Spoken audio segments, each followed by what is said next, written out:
Hello everyone. So in this video we are going to see the low level system design of Twitter. The low level system design are a bit different from the high level design. Here the requirement and the execution is a bit different from the high level design. In low level design we can divide the entire process into three different steps. First one is gathering the feature. Second one is defining different structs and the function that are going to be associated with it, and lastly executing the function and coming up with an actual output. So we will write the code, store everything in memory, and will execute the application in the terminal, and we should be able to achieve all the features that we are going to decide. So without any further ado, let's get started. So the step one involves defining the features or the functionality of the application. So we'll keep it as simple and try to keep it as minimum because we need to implement everything within half an hour of time. So the features are as below: create a user, then post a tweet, like a tweet, follow, unfollow user, get user timeline, which means get all the posts created by the user, get home timeline, which means along with the user's tweet, it should list all the tweets created by other user to whom user follows. Right. The next step is defining the different structs and the method associated with it.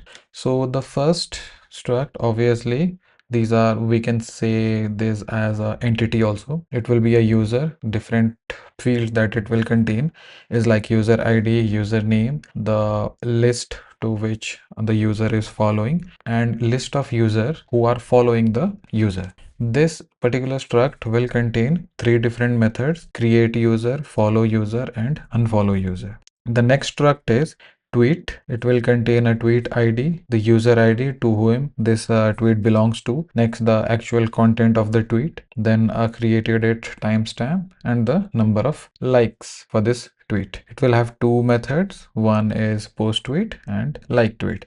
We can also include like update tweet or delete tweet, but for now we will only cover what we have defined in the feature.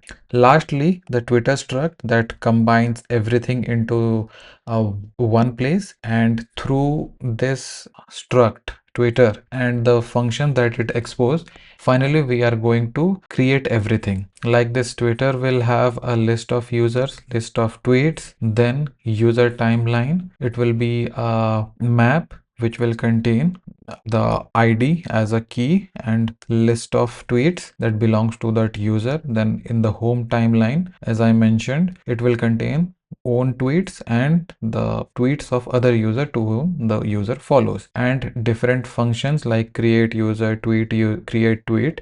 This create user is in turn is going to execute this create function of this user struct. Likewise, this create tweet will execute this post tweet, follow user, this follow function, then like post, this like tweet, and get user timeline will build the user's own timeline, and get home timeline will build the user's tweet and the follower's tweet. So let's jump into the coding part, and once we start writing the code, these things will get uh, easier to understand, and we'll refer this image back and forth to clarify a few things. So first we'll create, as it is mentioned here, so we'll go in this order. First we'll create the user struct, then methods. So to do that, let me create a user.go file. So we'll store everything in a main package. So we'll select package main. Now, the first thing, we need to define the struct, including all the different attributes. So here we'll define a user struct. It will have a ID field, type will be integer, then username, type will be string, then following, it will be a map, the key will be the user ID, and then the value will be a boolean, whether it follows or not. Then followers map, again it will be a map of integer and boolean. Going back to the class diagram, we have created these four fields: ID, username, following, and followers. Now we'll instantiate a new user. We'll pass ID and username as the parameter, which will return a pointer to new user. Let's create a user and assign the values, username to username. Then we can just initialize the maps. Following, make map boolean, then followers. Now we have created a new user, and now we will get the pointer to that user. Going back to the class diagram, the next function that we need to implement is follow. So here we create a function, then point to the struct, give the name as follow, and pass a user to which the user wants to follow. Now here, before implementing this, we need to understand a small thing. If a user wants to, if this user, let's say we have two user 1 wants to follow user 2, in that case user 2 will come in the following list of the user 1, but for user 2 user 1 will come in follower list, right? If so, the user wants to follow, so we'll add in the following user ID, then true. This user is following the incoming user. Now for the user, the value that we have passed in the parameter, for him the current user will be inside the follower list, right? This completes the follow request. Then next comes unfollow. User unfollow, pass the another user. Now we just need to delete from the following list of current user and pass the user ID. Next we need to delete from the incoming users follower list the user ID, right? This completes our user struct implementation. Going back to the diagram, we have completed this. Now we'll move on to tweet class and implement that one. Create a tweet class, tweet file, create a tweet file. Package will be again same. We are not creating different packages here. We'll define a type of tweet. It will be a struct, again ID of type int, user ID of type int. Then what else we had? ID, user ID, content. The next thing is content will be type string. Then we have likes of type integer. Then we have created at, it will be of a timestamp type time. Now then we need to create a new tweet, post tweet or new tweet. Let's name it as a new tweet. Func new tweet. We need to pass three things. Tweet ID, that will be of type int, then text, this will be the content or the text of the tweet content, it will be of type string, then the user ID who is creating the tweet will return a pointer to the tweet, then initialize the tweet, person tweet ID will be tweet ID, user ID is user ID, content is text. We won't initialize likes because when the tweet is getting created, the likes will be a 0. Next one is created at time dot now. We have this will create a new tweet for us. Now going back to the diagram, now we just need to create another function like tweet, right? Func will associate this with our Twitter, then name it as like tweet, and we just need to increase the like count, right? Before going into the Twitter structure, I would like to implement a print function. Upon calling, this should print all the information related to this user. So let's define a print function. Func provide the struct, name it as just print, then we'll create a dash just to separate it, then user ID u dot ID, then user name u dot name, username, print line. Next is following, then of course we can't print this one, so let's just go with following, then print line followers, FOLL followers. Of course again we can't print the map, so we'll just keep a counter. Now we are done with the print function of user. Let's create the same for the tweet struct also. Func associate the with the tweet struct, name it as print line, give it a separator. Now print the tweet ID, this is t dot id. Next print the user, tweet user ID, then t dot user ID. Next print the tweet content. This will be t dot content, right? Next, print tweet likes t dot likes. For now there is no need to mention the created at. For this implementation we won't be using it. Now we are completed with these two struct. Now this struct we will implement and combine everything into one single struct. So let's create another file, twitter.go. This will also be package main. Now we will define the Twitter struct. This will contain a map of users where the key will be the user ID and it will point to that particular user. Tweets, again it will be a map, same tweet ID that will point to a original tweet int. Now let's go back to the diagram. We created user, tweets, then user timeline. Next is user timeline. Again it will be a map. In the key value we will store the user ID and it will contain a list of tweet IDs. It will be a list of integer. For home timeline the same key will be user ID and it will contain a list of IDs of tweets. Now we need to initialize this Twitter so that by calling it we'll invoke all the different functions that we are going to define. Now func new Twitter now function. Again we cannot initiate any of these because while instantiating the new Twitter we don't have any user.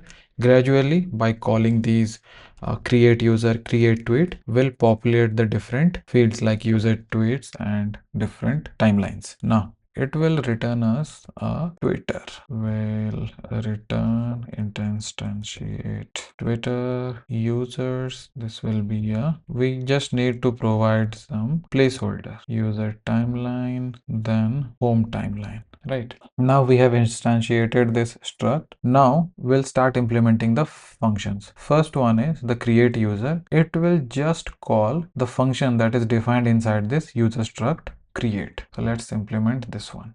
We'll create a func, then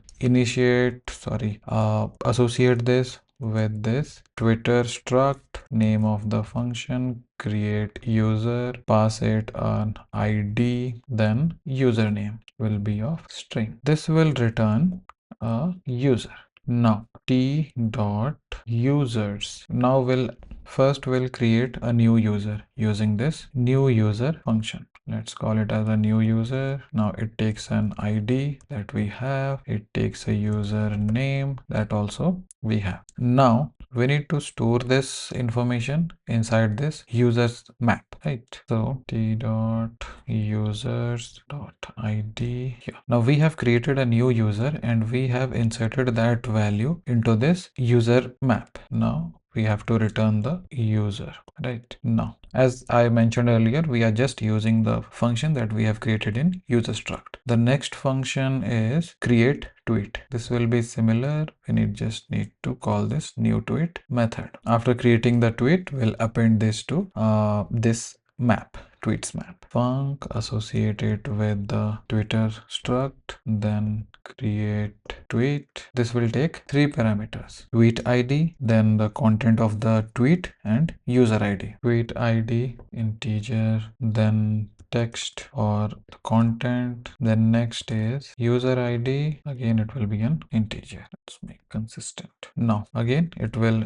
return a tweet. Now similar to this one, we'll go to the tweets and tweet ID. In the tweet ID, we'll store this new tweet and pass this parameters, text, then user ID, right? Now that this functionality is clear that we have created. Now we need to return the tweets dot tweet ID, right? Done. Let's say we initiated a Twitter object, then we created a user and then created a tweet, because we always to create a tweet we need a user. So first we'll create a user, then we'll create a tweet. Now as mentioned earlier, this user timeline, which user created the tweet, we need to first add this to that same user timeline, right? So to do that, we'll do user timeline, then user ID, then so here we can do append tweet ID. But if we just do this append, so to show the tweets in the user timelines or home timeline, it should show the latest tweet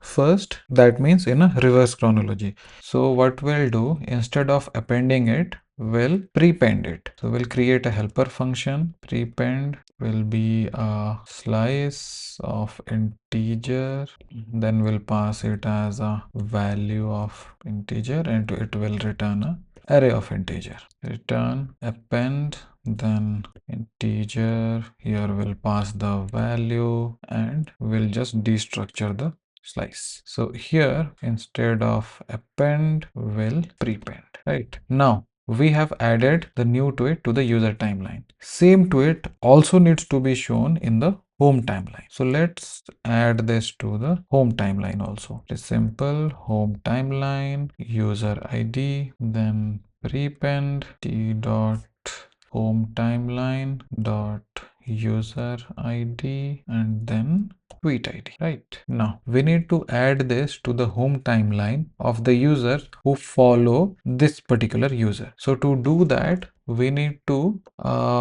loop over the users follower list, this followers list. So let's get the follower ID and range over the users. Okay, then we'll provide the user ID. Now we have the user. Now we'll get the follower list. Now for this follower ID, we'll add this tweet to the follower home timeline. T dot home timeline of follower ID. Then of course we'll prepend this to t dot home timeline of follower ID, and then I need to add the tweet ID. Now this completes our create tweet function. Next, we'll go back to the diagram and we'll see the follow users. So let's create the follow users function. So here we'll create a function, associate this with the Twitter struct follow user, and then we need to pass two user. Right, so if we say this one, we need one user who is following the other user. So in this case, user 1 who wants to follow user 2. So we can say user 1 dot follow. This is the same method that we have implemented here. This follow user 2. Now, after creating this function, user 1 wants to follow user 2, and after following, user 1 should be able to see all the tweets posted by user 2. So now we need to add the tweets created by user 2 into the user 1's home timeline, right? This home timeline. So we need to range over this one. Let's say tweet ID, then range over the user timeline of user 2. User timeline of user 2. Now we need to add these tweet IDs into user 1's home timeline. So t dot home timeline of user 1 again dot ID. We also need to provide ID, then prepend t dot home timeline of user 1 dot ID, then tweet ID. Right now this completes our follow user. We'll go back to here. Then now we are left with two more functions. We just want to print the user timeline and home timeline of any user. So to do that, we'll create two functions, func Twitter, then associate this with this Twitter struct. We want to see the user's own tweets. We'll pass the user ID of that user, and we'll loop over the timeline, user timeline, and we'll ignore the index. Then tweet ID range over the t dot user timeline of ID, and we'll call t dot tweets dot tweet ID dot print. If you remember, we created print functions both in tweet to print the details of the tweet and in user also to print the detail of the user. Now similarly, we'll create the function to show the home timeline. Twitter, then home tweets. Let's say id int, then for will range over the home timeline of this user. Tweet id, then t dot home timeline provided with id, then t dot tweets, then provide the tweet id, and then call the print function. Okay, why do we have this one? Okay, I forgot to add the range keyword here. So now basically we have implemented all the functions. Now we'll create a main class. We'll create main.go file, and now here we'll start compiling everything into a single one, right? This will be a package main. We need to define a main function. Then first we'll instantiate this Twitter, right? So let's create a Twitter, new Twitter. Okay, then we'll create two users. Let's say first one will be Alice Twitter dot create user. We need to provide an ID and a name. Let's say Alice. Next one is Bob. Same way, Twitter dot create user, provide a user ID and name Bob. Now we'll follow Twitter dot follow user. Now Alice will follow Bob, right? Now we need to create tweets. Let's create one tweet for Alice and three tweets for Bob. Twitter dot create tweet ID. Let's say first tweet. This is created by Alice. Let's copy it multiple times, and all these three tweets are created by Bob. Let's say second, third, fourth. Let's change the tweet IDs 3 then 4. Right, now we have created two users, then one user is following another user, and both the user they have some tweets. Now we need to print Bob's feed. We will start with a new line, then Twitter dot user tweets of Bob. Likewise, print line will start with a new line, then Alice user feed, Twitter dot user tweets 1, right? These are user feeds. So after that, we'll print the home timeline of both the users. Alice home feed, Bob's home feed. We need to call home tweets. Alice's user ID is 1 and Twitter is home tweets. Bob's is 2. Now let's run everything. Clear the terminal. Go run all. Okay. Now here this is Bob's feed. So Bob is the second user. Let's zoom out a little bit so that we can see this thing clearly. Now, Bob has created the user 2, who is Bob. He has created 3 tweets. So in Bob's user feed, we can see tweets 2, 3, 4, and as we instead of append, we did prepend. So we are seeing this in a reverse chronology. So based on the latest tweets are showing at top. Now, Alice user feed, it contains only one tweet. This used one. Now, Alice follows Bob. Here we have created follower Alice follows Bob. So in Alice home feed, we are seeing Bob's feed and Alice own field. But in Bob's feed, only Bob's tweets are showing. So yeah, this is it for this video. We have implemented all the features in this terminal application and we can see all the results here. So I hope you like this video. Thank you so much for watching this video. Stay tuned for more videos like this.